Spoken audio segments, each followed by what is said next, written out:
سچ بولنا بزرگی کی علامت ہے۔ یقین کریں کہ بردباری شریف شخص کی خصلت ہوا کرتی ہے۔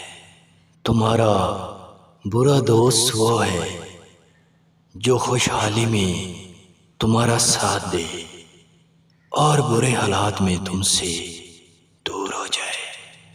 اے دوست، بخل سے دور رہو، اس سے لوگوں میں دشمنی بڑھا کرتی ہے۔